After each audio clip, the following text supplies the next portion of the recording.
Okay. Karnataka ರಾಜ್ಯ ಸಂಯುಕ್ತ ಆಶಾ ಕಾರ್ಯಕರ್ತೆಯರ ಸಂಘ ಬಳ್ಳಾರಿ ಜಿಲ್ಲೆ.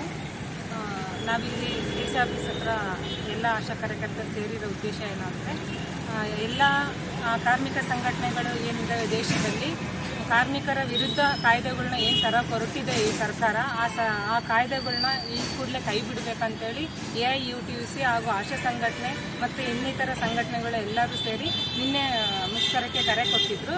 ಕಾರಣಾಂತರಗಳಿಂದ ಮುಂದಕ್ಕೆ ಹಾಕಿದ್ದಾರೆ. ಆದ ಕಾರಣಕ್ಕೆ ನಾವು ಇವತ್ತು ಬಂದು ಲೆಟರ್ ಕೊಡ್ತಾ ಇದ್ದೀವಿ. ನಮ್ಮ ಆಶಾ ಸಂಘಟನೆಯಿಂದ ಫೆಬ್ರವರಿನಲ್ಲಿ ಸ್ಟ್ರೈಕ್ ಮಾಡಿದ್ವಿ. ನಾವು 10,000 ಮಾಡಲೇಬೇಕಂತೇಳಿ 10,000 ಮಾಡ್ತೀವಿ ಅಂತೇಳಿ ಮನೆ ಸಿದ್ದರಾಮಯ್ಯ ಸರ್ ಅವರು ನಮಗೆ ಮಾತು ಕೊಟ್ಟಿದ್ದರಿಂದ ನಾವು ಮುಷ್ಕರನ ವಾಪಸ್ ತಗೊಂಡಿದ್ವಿ. ಆದರೆ ಫೆಬ್ರವರಿಯಿಂದ ಇಲ್ಲಿವರೆಗೆ 4 ತಿಂಗಳಾಯಿತು. ಯಾವುದೇ ರೀತಿಯಿಂದ ಒಂದು ಆರ್ಡರ್ ಕಾಪಿ ಆಗಲಿ ಮತ್ತು ಕರೆದು ಮಾತಾಡೋದಾಗಲಿ ಮಾಡ್ತಾ ಇಲ್ಲ. ಅದಕ್ಕೋಸ್ಕರ ನಾವು ಮಾನ್ಯ ಮುಖ್ಯಮಂತ್ರಿಗಳಿಗೆ ಈ ಮೂಲಕ ಮನವಿನ ಮಾಡ್ಕೊತಿದ್ದೀವಿ. ಕೊಟ್ಟ ಮಾತಿನಂತೆ ನಡ್ಕೊಳ್ರಿ ಅಂತೇಳಿ ನಾವು ಈ ಮೂಲಕ ಆಶಾ ಕಾರ್ಯಕರ್ತೆಯರ ಸಂಘಟನೆ ಮೂಲಕ ನಾವು ಜಿಲ್ಲಾಧಿಕಾರಿಗಳ ಮೂಲಕ ಲೆಟರ್ನ ಕಳಿಸ್ತಾ ಇದ್ದೀವಿ. ದಯವಿಟ್ಟು ನನಗೆ 10,000 ರೂಪಾಯಿ ಮನವಿ ಪತ್ರನ ಕೊಡಬೇಕಂತೇಳಿ ಈ ಮೂಲಕ ಕೇಳ್ಬೋದು. ಮೇಡಮ್, ರಾಜ್ಯದಲ್ಲಿ ಎಷ್ಟು ಜನ ಇದ್ದಾರೆ ಆಶಾ ಕಾರ್ಯಕರ್ತೆ? 42,000 ಇದೆ.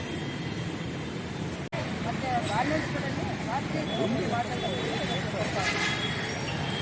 200 ವರ್ಷಗಳಿಂದ ಮಹಿಳೆಯರಿಗೆ ರಾತ್ರಿಕಾಲ ಬೇಡ ಅಂತೇಳಿ 8 ಗಂಟೆಗಳ ಕಾಲ ಪಕ್ಷದ ಅವಧಿ ಇರಬೇಕಂತೇಳಿ ಹೋರಾಟ ಮಾಡಿ ಧರಿಸಿಕೊಂಡಂಥ ಹಕ್ಕು ಇದೆ.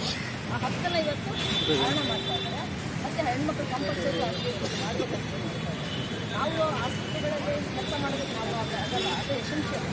ಬಟ್ ಗಾರ್ಮೆಂಟ್ಸ್ಗಳಲ್ಲಿ ಮತ್ತು ಕಾರ್ಖಾನೆಗಳಲ್ಲಿ ನೈಟ್ ಡ್ಯೂಟಿ ಏನು ಕೆಲಸ ಮಾಡ್ತಾರೆ. ಇವಾಗಿನ ಹಗಲೊತ್ತಲೇ ಹೆಣ್ಮಕ್ಳಿಗೆ ರಕ್ಷಣೆ ಇಲ್ಲ. ಚಿಕ್ಕ ವಯಸ್ಸಾದ ಮೇಲೆ ಯೋಜನೆಗಳಿರ್ತಾರೆ, ಬಿಸ್ನೆಸ್ಗಳು ನಡೀತಾ ಇದೆ. ಅವ್ರಿಗೆ ಯಾವುದೇ ಶಿಕ್ಷೆ ಇಲ್ಲ.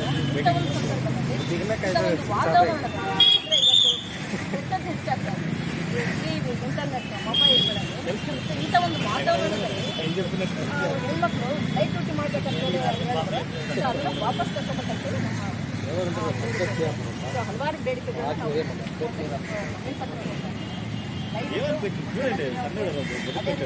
ಕೇಂದ್ರ ಸರ್ಕಾರ CM ಅವರು ಕೂಡ ಆದಷ್ಟು